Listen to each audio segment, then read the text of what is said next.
अऊज़ुबिल्लाहिमिनश्शैतानिर्रजीम बिस्मिल्लाहिर्रहमानिर्रहीम। अस्सलाम वालेकुम दोस्तों, मैं हूं मोहसिन रज़ा और आप लोग देख रहे हैं virtual student support services YouTube channel. दोस्तों, आज की जो मेरी वीडियो है वो ACCA 501 बिजनेस फाइनेंस की हमारी जो असाइनमेंट नंबर 1 आई हुई है स्प्रिंग 2021 के हवाले से है। दोस्तों, चलिए हम लोग अपनी सबसे पहले इस असाइनमेंट की रिक्वायरमेंट्स को देख लेते हैं। दोस्तों, इस असाइनमेंट के अंदर हमें 2 क्वेश्चन दिए गए हैं।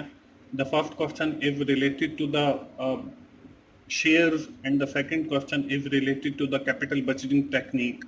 दोस्तों, फर्स्ट क्वेश्चन आप लोगों को स्क्रीन के ऊपर नजर आ रहा है, जिसमें है premium leather is a leading manufacturer of leather products. Premium Leather is currently expanding its product line by introducing the new products in the market. The management of the company is optimistic that his expansion will result in growth in revenues. The management of the company estimated the company would be able to pay the dividend Rs 2.5 per share a year from today, and during the next 4 years the dividend will grow at the rate of 17% year G1 17%. After that the growth rate will remain 12% G2 12% per year indefinitely. You are required to calculate the present value of the company stock if the required rate of return is 16%. दोस्तों, यहाँ पे हमें premium leather company के हवाले से एक case दिया गया है और बताया गया कि वो अपने बिजनेस को एक्सपेंड कर रहे हैं और उनकी जो ग्रोथ है मार्केट के अंदर उस हिसाब से वो 2.5 पर शेयर जो है वो डिविडेंड पे करते हैं और उनका जो डिविडेंड है वो पहले 4 साल जो है वो ग्रो करता है 17% के हिसाब से और उसके बाद वो डिविडेंड ग्रो करता है 12% यानी 12% के हिसाब से और ये फिर उसके बाद जो डिविडेंड ग्रोथ है 12% के हिसाब से चलती रहती है और कंपनी का जो रिक्वायर्ड रेट ऑफ रिटर्न है वो 16% है और हमने जो है प्रेजेंट वैल्यू जो है कैलकुलेट करनी है यानी कि उस शेयर की प्राइस कैलकुलेट करनी है। ये हमारे पहले क्वेश्चन की रिक्वायरमेंट है। दोस्तों, बढ़ते हैं हम अपनी इस पहले क्वेश्चन के सॉल्यूशन की जानिब। उस क्वेश्चन में कुछ इंफॉर्मेशन जो है वो मैंने वहां से जो है एक्सट्रैक्ट कर ली है, जिसमें हमें डिविडेंड दिया गया जो कि 2.5 है, ग्रोथ रेट 1 दिया गया 17% जो कि 4 सालों के लिए है और उस 4 साल गुजरने के बाद ग्रोथ रेट 2 हमें दिया गया जो कि 12% है और ये फिर हमेशा के लिए रहेगा। इसके बाद हमारे पास रिक्वायर्ड रेट ऑफ रिटर्न जो है वो 16% है। इसके साथ हमें एक चीज और भी दी गई है, नंबर ऑफ ईयर जो कि 4 है, यानी कि हमारा जो ग्रोथ रेट 1 है 17% वो पहले 4 सालों के लिए है। तो इस हिसाब से हमने जो है अपनी प्राइस कैलकुलेट करनी है उस शेयर की।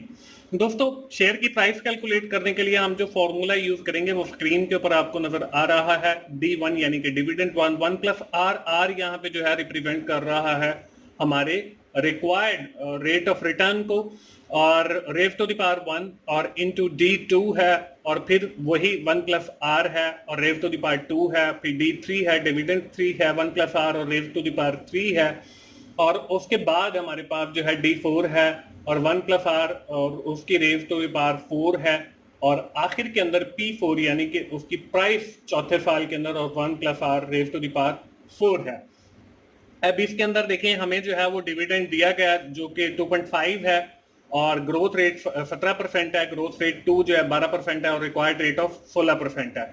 अब ना तो इसमें हमें P4 दिया गया है, ना ही हमें D2, D3, D4 यानी कि पहले साल का डिविडेंड दूसरे साल का, पहले साल का तो दिया गया लेकिन आगे हमें D0 सॉरी दिया गया है, D2 दूसरे साल, D3 और D4 जो है वो हमें नहीं दिया गया। तो फर्स्ट साल जो है वो हम D1, D2, D3 और D4 जो है वो कैलकुलेट करेंगे और उसके बाद हम P4 कैलकुलेट करेंगे और फिर जब हमारे पास ये सारी वैल्यूज आ जाएंगी तो उसको हम फिर इस फार्मूला के अंदर पुट करेंगे। तो चलिए दोस्तों, हम पहले डिविडेंड कैलकुलेट करते हैं। तो हमने D1 कैलकुलेट करने का जो फॉर्मूला है वो आपको स्क्रीन के ऊपर नजर आ रहा है, D0 multiply by 1 plus are और रेव टू द पावर 1। अब देखें D0 हमें दिया गया जो कि 2.5 है और इंटू 1.17 जो है वो हमारा ग्रोथ रेट 1 है क्योंकि पहले 4 साल जो है वो 17% के हिसाब से ग्रोथ होगी उसकी रेज टू द पावर 1। तो हमारे पास जवाब जो है वो 1.17 आ गया, उसको मल्टीप्लाई किया 2.5 के साथ, तो हमारा जो जवाब है वो 2.92 आ गया। इसी तरह हम D2 निकालेंगे। D2 निकालने का फॉर्मूला है D0 multi into 1 plus are और उसकी रेज टू द पावर 2।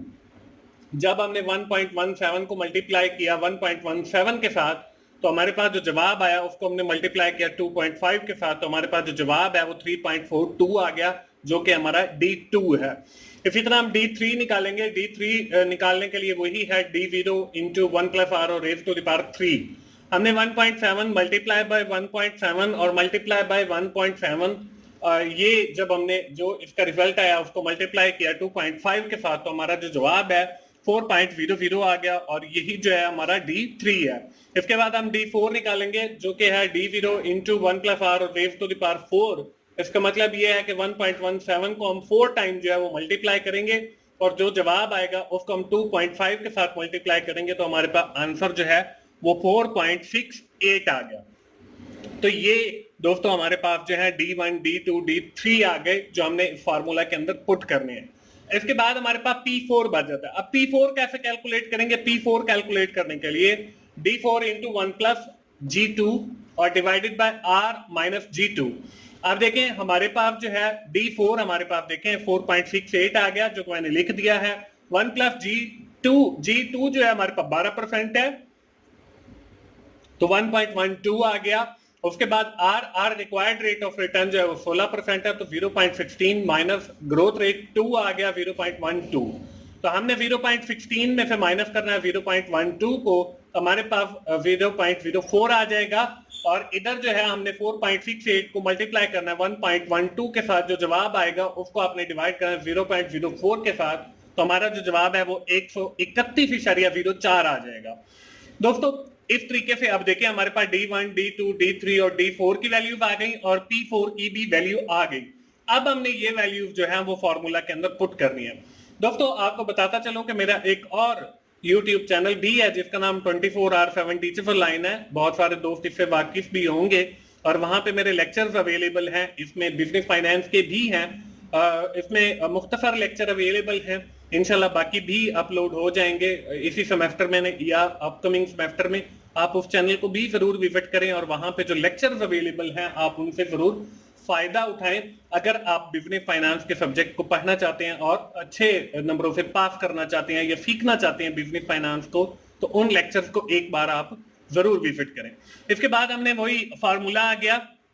इस फार्मूला के अंदर हमने वैल्यू पुट की। D1 की जगह पे 2.92 आ गया, 1 प्लस R की जगह पे 16 आ गया, 0.16 raise to the power 1 plus 3.42, dividend हमारा 2 आ गया, 1.16 और raise to the power 2 plus 4.00 D3 आ गया, और 1.16 रेज़ टू द पावर 3 आ गया, प्लस 4.68 डिवाइडेड बाय 1.16 और रेज़ टू द पावर 4, और ये हमारे पास 4.68 जो है वो D4 आ गया।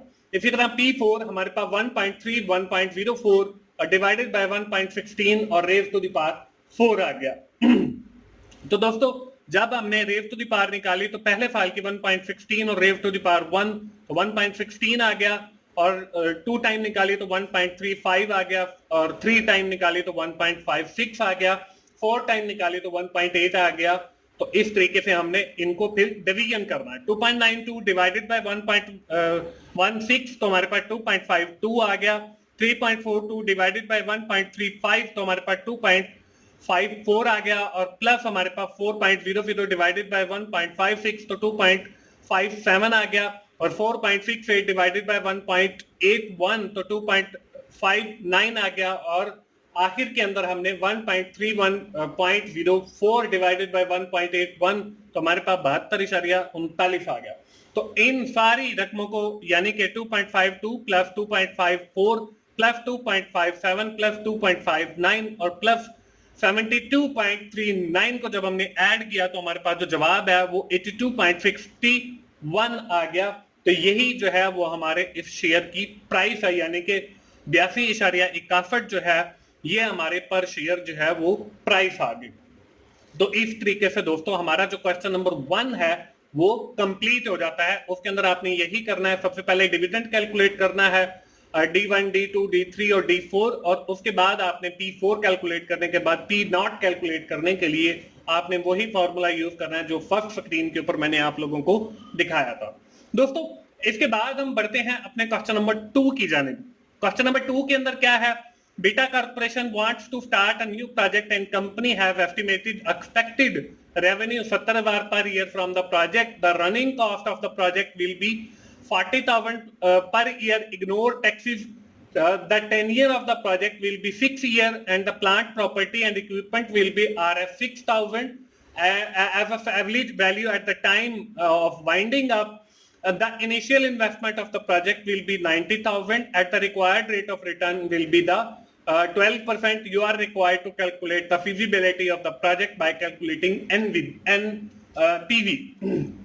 ये मैंने आपको बताया था कि ये जो क्वेश्चन है आपका कैपिटल बजटिंग टेक्निक से लिया गया है। इसके अंदर नेट प्रेजेंट वैल्यू जो है हमने कैलकुलेट करनी है इस प्रोजेक्ट की। इसमें भी हमें काफी सारी इंफॉर्मेशन दी गई है। बढ़ते हैं दोस्तों इसके सोल्यूशन की जानिब।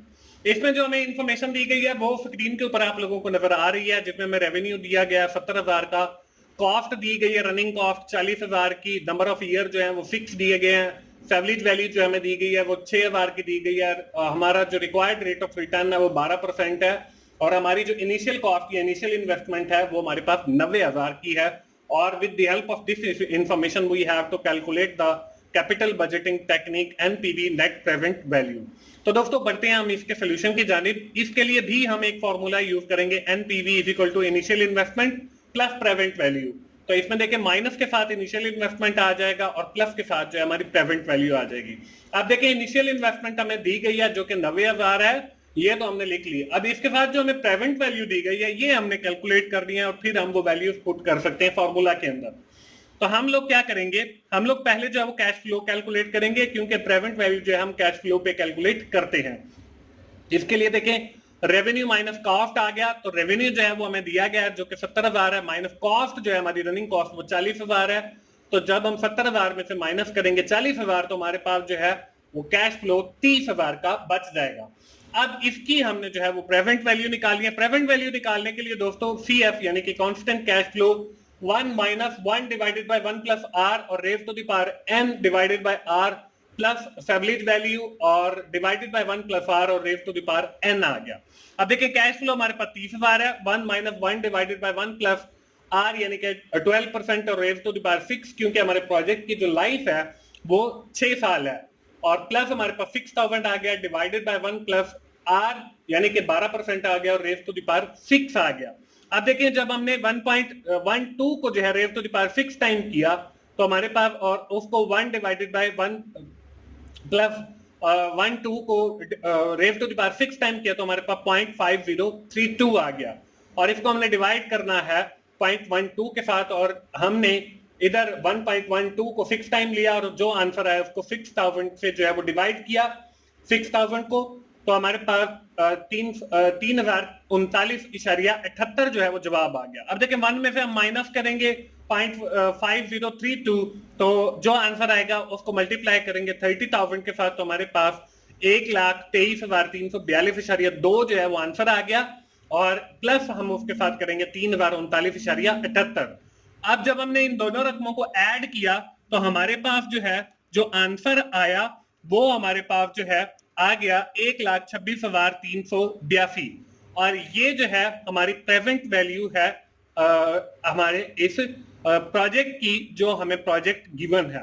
अब इसके अंदर हम लोग क्या करेंगे, इसके अंदर दोस्तों हम लोग जो है अब एनपीवी कैलकुलेट करेंगे। एनपीवी कैलकुलेट करने के लिए हम लोग क्या करते हैं, इसके लिए देखें वही फॉर्मूला है, माइनस इनिशियल इन्वेस्टमेंट और प्लस प्रेजेंट वैल्यू। अब देखें इनिशियल इन्वेस्टमेंट जो है वो हमारे पास 90,000 है, तो 90,000 और उसके साथ हमने ऐड किया 1,26,382, तो जब हम माइनस करेंगे 90,000 तो हमारे पास जो है 36,382, ये हमारे पास जो है इसकी एनपीवी आ जाएगी। दोस्तों इसके साथ ही आपको बताता चलूं कि मैं ये असाइनमेंट्स बनाता भी हूं, अगर किसी दोस्त ने बनवानी हो तो डिस्क्रिप्शन में मेरा व्हाट्सएप का नंबर दिया गया है, वो मेरे साथ राब्ता भी कर सकता है, और पूरा एलएमएस अगर उसने हैंडल करवाना है तो वो भी हम लोग करते हैं। हम पूरी एक टीम है और मिलकर हम जिन बच्चों के पास टाइम नहीं होता उनका एलएमएस हैंडल करते हैं, उसमें असाइनमेंट, जीडीबी क्विज वगैरह बनाते हैं। मेरा जो नंबर है व्हाट्सएप का वो डिस्क्रिप्शन में दिया गया है, आप मेरे साथ कांटेक्ट कर सकते हैं। दोस्तों ये थी हमारी आज की असाइनमेंट ACCA 501 की। उम्मीद है आप लोगों को आइडिया मिल गया होगा कि कैसे आपने इस असाइनमेंट को सॉल्व करना है। अगर कहीं पर कोई प्लस माइनस की गलती है तो वो आप लोग अपने एंड पे जरूर ठीक कीजिएगा और फिर अपनी असाइनमेंट बनाइएगा। दोस्तों उम्मीद है आप लोगों को असाइनमेंट का आइडिया मिल गया होगा।